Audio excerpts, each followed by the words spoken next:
In the past year, there has been a clear rise in the amount of Russian goods exported to Iran and India. The reason for this is apparent. As a result of its invasion of Ukraine, Russia has lost access to European markets and has turned to these two countries to make up for some economic losses. However, it is worth noting that building successful trade relationships takes time, and although Russian, Iranian, Indian trade has grown, the groundwork for this growth has been in development for many years. Moscow has been endeavoring to strengthen its trade relationships in a vertical direction via various means, such as by ship, rail, and road, with a key focus on the international North-South transport corridor.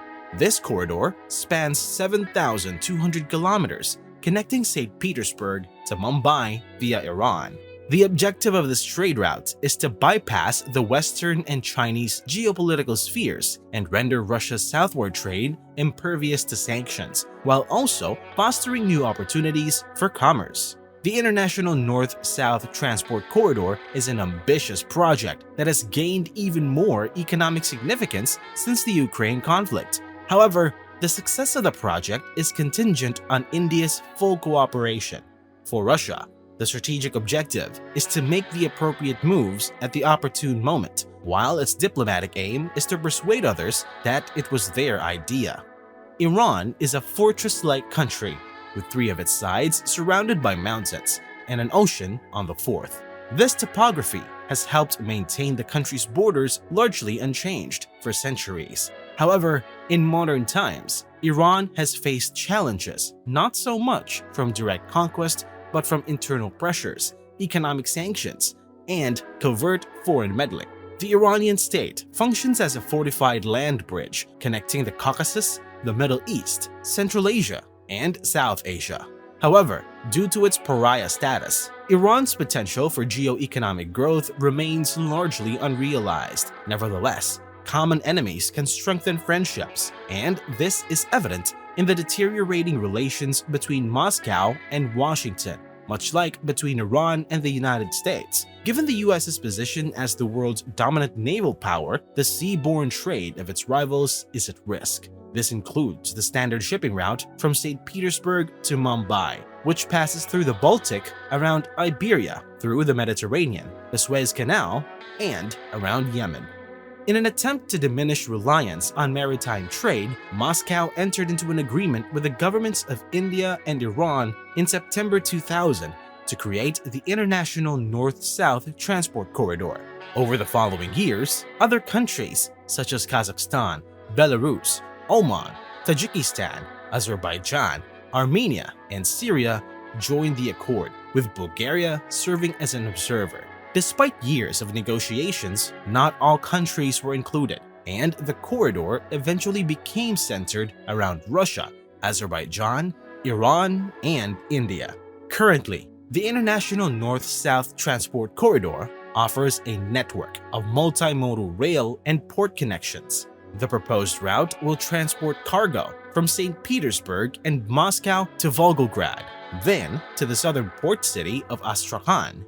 From there, the route splits into two branches. The western branch runs through Baku, Azerbaijan, and continues to Iran via rail. The eastern branch is a maritime connection that crosses the Caspian Sea from Russia to Iran. These parallel routes converge at Bandar Anzali and proceed southward until forking again near Zahedan.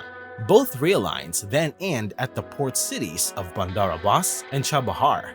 From there, the routes cross the area near the Arabian Sea and terminate at Mumbai. The vertical corridor, in total, spans around 7,200 kilometers, which is significantly less than the 16,000-kilometer-long Mediterranean route. Test runs have shown that the North-South Transport Corridor could reduce shipping costs by one-third and journey times by two-fifths. The project not only facilitates trade between Iran, Russia, and India, but also opens up energy reserves of the Caspian Sea. These reserves include substantial oil and gas resources, as well as the potential for solar, hydropower, and wind power. In essence, the North-South Transport Corridor provides the three countries with an opportunity to tap into the resources of the Caspian Sea. Frequently, an idea must be destroyed before it can be rebuilt, and Russia's aspirations to revive the North-South transport corridor stems more from economic necessity than detached reasoning. Despite being a concept for over 2 decades, the corridor was mostly inactive and not given much priority. It wasn't until the recent imposition of sanctions by the West that the project acquired new significance as an economic lifeline for Russia. With a total investment of $38 billion, Moscow, New Delhi, and Tehran have funded 102 infrastructure projects along the North-South transport corridor. One of the critical projects is Moscow's plan to connect the Don and Volga rivers, making the Don-Volga Canal commercially navigable, unifying Russia's significant waterways into one system. The project aims to link the markets of the Caspian Sea to the Black Sea, opening new value chains along the corridor from Russia to Iran. However, to do so, cargo would have to pass through Azerbaijan, either by sea or by land. To fund the Astana-Rasht Railway, Baku and Tehran have each pledged $500 million and aim to complete the project by 2025. The Astana-Rasht Railway is a crucial part of the North-South transport corridor, as it will allow for more reliable and efficient trade between Russia and Iran. However, the engineering challenges associated with building the railway have been significant, with the rail tracks passing through rugged mountainous terrain and featuring 53 tunnels and 45 bridges in total. Given Azerbaijan's position at the nexus of competing transit routes, such as the Middle Corridor, the port of Baku is likely to be at maximum capacity for the foreseeable future, making the Astana-Rasht Railway an important alternative outlet for Russian-Iranian trade.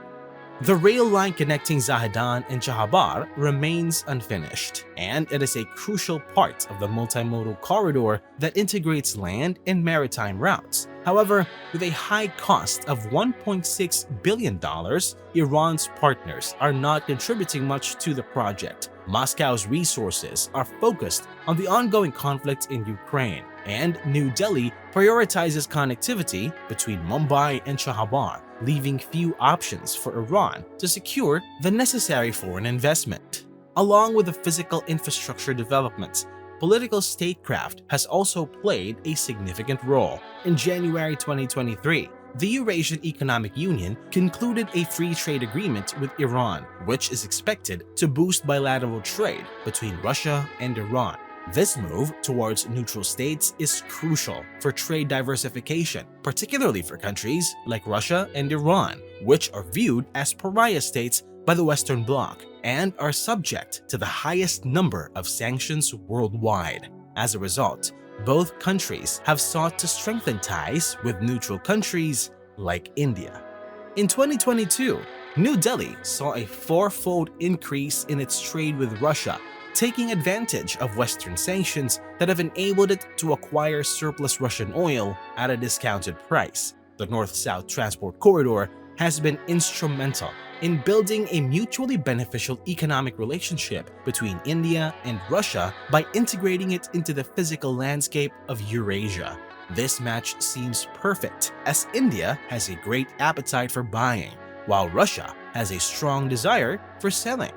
However, New Delhi has its own motivations for increasing its trade dealings, some of which may clash with the Kremlin's geopolitical objectives. India aims to raise its total trade value from $640 billion to $2 trillion by 2030, and the North-South transport corridor is seen as a means to achieve these objectives. Since 2018, New Delhi has taken over the operations at Chahabar Port in Iran, which will eventually provide commercial access to the Persian Gulf, facilitating India's entry into the Central Asian markets through further infrastructure projects.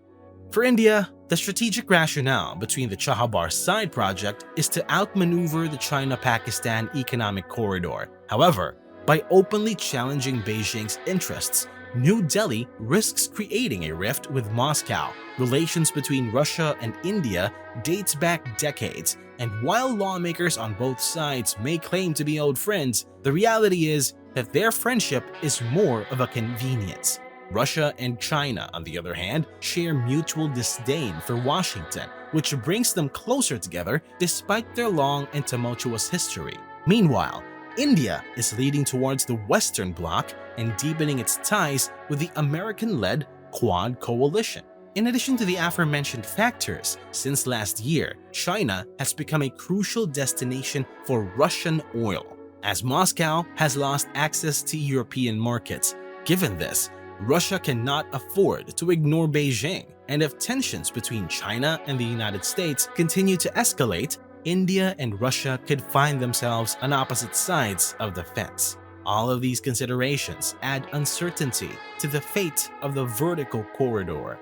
Iran's situation is even more complicated. Its relationship with neighboring Azerbaijan has been tense for some time, partly due to the latter's close ties with Israel and Turkey. Additionally, there are anxieties regarding latent separatist tendencies in Iran's majority Azerbaijani regions. If Iran-Azerbaijani separatists take up arms and the situation deteriorates, Iran could follow in Yugoslavia's footsteps and become Balkanized. If the new connections via the Astara-Rasht Railway threaten the integrity of the Iranian state, Tehran may have second thoughts about the whole project.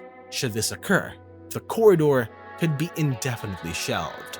In summary, the International North-South Transport Corridor is a project that has the potential to enhance the stature of Russia, India, and Iran.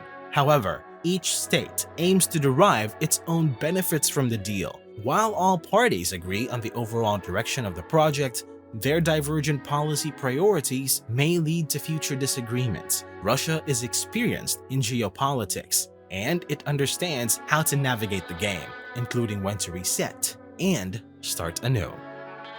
What do you think about this Russian-Indian-Iranian alliance? Comment your thoughts below.